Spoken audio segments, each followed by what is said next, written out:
150 টাকা থেকে কমতে শুরু করেছে পেঁয়াজের দাম। শুক্রবার রাজধানীর বিভিন্ন কাঁচাবাজারে নতুন দেশি পেঁয়াজ বিক্রি হয়েছে 100 থেকে 120 টাকায়। তবে ভোজ্য তেলের দাম 5 লিটার বোতলে বেড়েছে 50 টাকা। অমৌসুমী সবজি বাদে শীতের বেশিরভাগ সবজি মিলছে কম দামে। অন্য সময়ের তুলনায় কম মাছ, মাংস, মুরগি এবং ডিমের দামও। নতুন করে বাড়েনি চালের দাম। রিজভী নাওয়াজের রিপোর্ট। বাণিজ্য মন্ত্রণালয়ের সঙ্গে ব্যবসায়ীদের নিষ্ফল বৈঠকের পর গত সপ্তাহে বোতলজাত সয়াবিন তেলের দাম বাড়িয়েছে উৎপাদক এবং পরিশোধক কোম্পানিগুলো।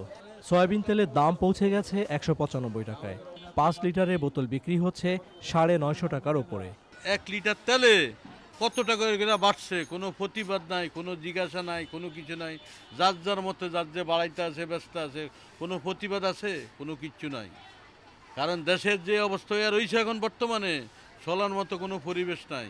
বেচা কিনা তো নাই, বেচা কিনা তো বিলকুল টোটালই বন্ধ বেচা কিনা। বলে তুই খায় কি মানুষে, আল্লাহ জানে কেমনে চলে, কেমনে কি আছে নিজেও বুঝি না। ক্রেতার জন্য স্বস্তি, কমতে শুরু করেছে পেঁয়াজের ঝাঁজ। সাপ্লাই এখন মোটামুটি দেশি নতুনটা সাপ্লাই ভালো, পুরানটা এখন শেষ, তো এই জন্য পুরানটার দাম বেশি আর নতুনটার দাম কমতাছে। এখন চাহিদা অনেক বেশি, প্রতিদিনই দাম কমতাছে এখন নতুনটা। পেঁয়াজের দাম তো এখনো ওইভাবে আমার হিসেবে কমে নেই, গত সপ্তাহে যা দেখলাম তাই আছে। টমেটো, উচ্ছে, পটল ছাড়া বাকি শাকসবজি বিক্রি হচ্ছে কম দামে। তেল 80 টাকা, ধনে তো 20 টাকা আটি, আর আলু হলো 40 টাকা কেজি, আর শালগম হলো 40 টাকা কেজি, বেগুন হলো 60 টাকা কেজি, কল হলো 100 টাকা কেজি। বিক্রেতাদের দাবি, মাছের দাম তুলনামূলক কম, তারপরও মিলছে না ক্রেতা। মাছের দাম তো বর্তমানে অনেক কম।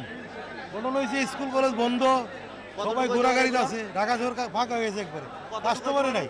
মোহাম্মদপুর কৃষি মার্কেটে গরু মাংস বিক্রি হচ্ছে 700 টাকায়, খাসি 1000 থেকে 1100 টাকা, ডিমের ডজন 120 টাকা আর ফার্মের মুরগি 170 টাকা KG. Rizvi Nawaz, channel I, Dhaka.